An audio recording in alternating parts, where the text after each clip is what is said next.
We had a few quieter days on Donald Trump's Twitter, and then Trump exploded with a series of unhinged tweets, the strangest of which were allegations that former President Barack Obama had Trump Tower offices, quote, wiretapped during the 2016 election.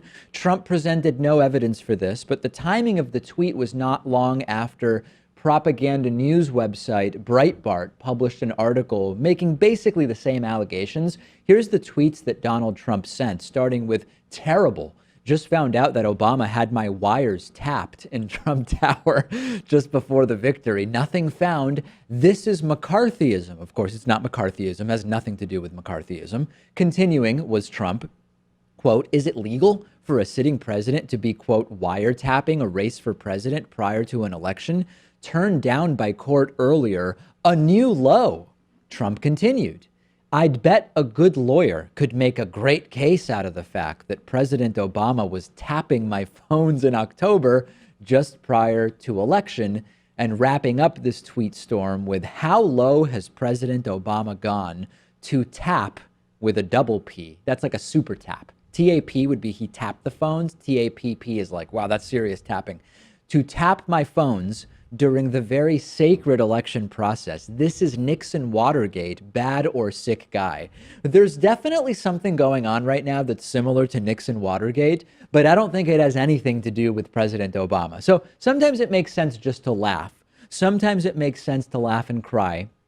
Sometimes it makes sense to actually try to explain what's implied here. Number one, an Obama spokesperson who spoke out about this pointed out that not only is this not true as far as they know, but that the White House and Obama don't order surveillance on individual people, that those are decisions made by the Justice Department. Presidents don't order wiretaps, period. But let's explore, right? If indeed a so-called wiretap was ordered of Trump Tower, how it would have happened tells us a lot about what it might mean. U.S. law says that in order to order a wiretap, the Justice Department would have to go to a federal court and demonstrate that there's probable cause that one of two things is true. Either, number one, the target of surveillance is an agent of a foreign power, or there's probable cause to believe that the target of the surveillance has committed a major crime. This means that if it is true, Pat, that Trump Tower was under surveillance by federal authorities, a judge was at some point presented with compelling evidence pointing to probable cause that Trump either was an agent of a foreign power, we can imagine what power that would be, or that he had committed a crime, or someone in his organization, campaign, administration.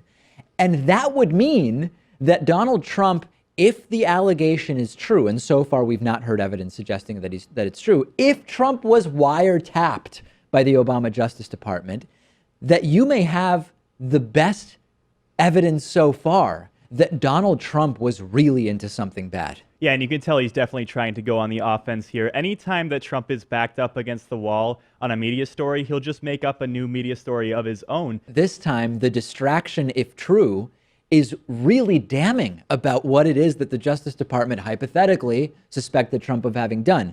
There's another layer to this, though, that's endlessly fascinating, which is, remember Donald Trump's recent CPAC speech where he said in no uncertain terms that anonymous sources should not be allowed in media, period? It was insane then when he said it, and we exposed why, as well as Trump's hypocrisy. But consider this.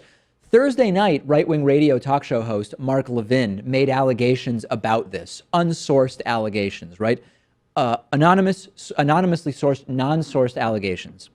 The next day, Breitbart picked up the story that Trump might have seen, which caused the tweet storm, and Breitbart cited Heat Street as a source for the entire Obama wiretapped Trump thing. If you look at the Heat Street article, it uses anonymous sources, which Donald Trump opposes, but is now parroting from anonymous sources. There are three possibilities here, folks, okay? Number one, there was no wiretap and Trump made it up, okay? Number two, there was an illegal wiretap. Somehow, the Obama administration circumvented the legal process and put a wiretap in place of Trump Tower. Possibility number three is there was a wiretap, it was legal, which means that something very suspicious was being done by the Donald Trump campaign. If it is true that there was a wiretap, Trump as president could declassify it, the president has the power to declassify whatever they want. Show us the documents and prove that there was a wiretap. I think it's essentially made up. I mean, I don't think he has an inside scoop on this. I think he just heard the Mark Levin take on it. I think he saw the Breitbart article and ran with it. But I mean, if you're the guy that is at the forefront of combating fake news, Yeah. you have to have some credibility within the claims that you make. Sure. Clearly, he doesn't have any here because he's not providing any evidence. Maybe this is good strategy, though, because Trump got his foothold in politics by just saying, oh, Obama wasn't born in the U.S., the birth certificate is bogus. And that actually initially was sort of like his first stepping stone into people saying, hey, I kind of like Trump as a politician. Maybe this is another way to improve his standing by saying Obama wiretapped me, even if it makes no sense, even if there's no evidence. They seem to be getting along so well together, Trump and Obama. I mean, they were putting on a good face, at least for a while. Yeah, they were. We'll follow it. We'll see what happens.